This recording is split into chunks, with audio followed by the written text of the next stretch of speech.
ሄሎ ቅዳሴ ላይ ነኝ። የረተው አንዳንዶቻችሁ ቤተክርስቲያን መጣችሁ ሲጋራ ሲያጨስ ያያችሁትን፣ ሲሰክር ያያችሁት፣ ሲያመነዝር ያያችሁት ድንገት እንደው አንድ ቀን ቤተክርስቲያን ብሎ ሲሳል ወይ ጉድ ወይ መሰንበት እንትናም ደግሞ መጣ ትላለችሁ እናቶች። እንዲ ምን ጨነቀ አንተ? ማን ወጣ ማን ገባ ልትል መታሃል?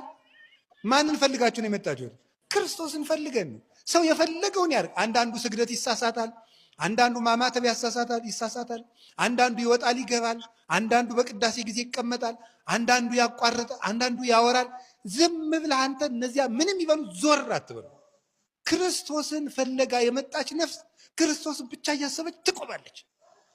ካህናቱም ቢሆን ዲያቆናቱም ቢሆን ቄሶቹም ቢሆኑ መርጌቶቹም ቢሆኑ ክርስቶስን ፍለጋ ነው የመጡት። እንዲህ አይባልም። ራሱ ዞር አይባልም። ቤተ ክርስቲያኑ ክርስቶስን ፍለጋ ነው። ወሬ አይወራም። ስልካችሁንም ዘግታችሁት ኑ። ሄሎ ቅዳሴ ላይ ነኝ። የረተው እንዲህ ያለ ቅዳሴ አለ እንዴ? ቅዳሴ ላይ ነኝ። ጥጋባችሁ እኮ አሁን እንዲያው እስኪ ፍርድ ቤት ቆማችሁ አያርግባችሁ፣ ግን መድኃኒዓለም ከክስ አያድርሳችሁ። እንዲያው ፍርድ ቤት ግን ቆማችሁ እያናገራችሁ ስልካችሁን አውጣችሁ ሄሎ ጓደኛዬ ፍርድ ቤት ላይ ነኝ ትላለህ።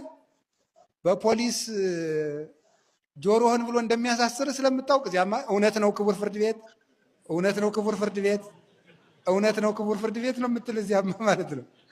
እዚያ እንደዚህ ነው። እኛ እዚህ ግን ክርስቶስ ሲፈርድ ስለማናየው በክርስቶስ ዳኝነት ፊት ቆመን እዚህ እንቀልዳለን።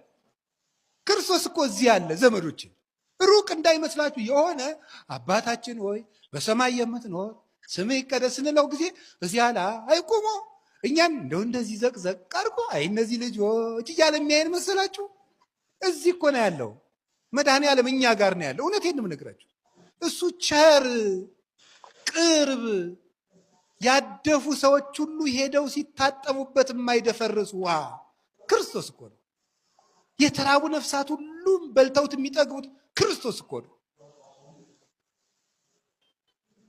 ለደካሙት ላንካሶች ሂዶ ምርኩዝ የሚሆናቸው ክርስቶስ እኮ ነው። ምርኩዛቸው አይምሮ ለሌላቸው ዕውቀት የሚሆናቸው ክርስቶስ እኮ ነው። ሰው የማይንቅ ከታሰሩት ጋር አብሮ የሚታሰር፣ ከተናቁት ጋር አብሮ የሚናቅ፣ ከተራቡት ጋር የሚራብ እሱ ክርስቶስ እኮ ነው። አብሮን እኮ ነው ያለ፣ ሩቅ አይደለም።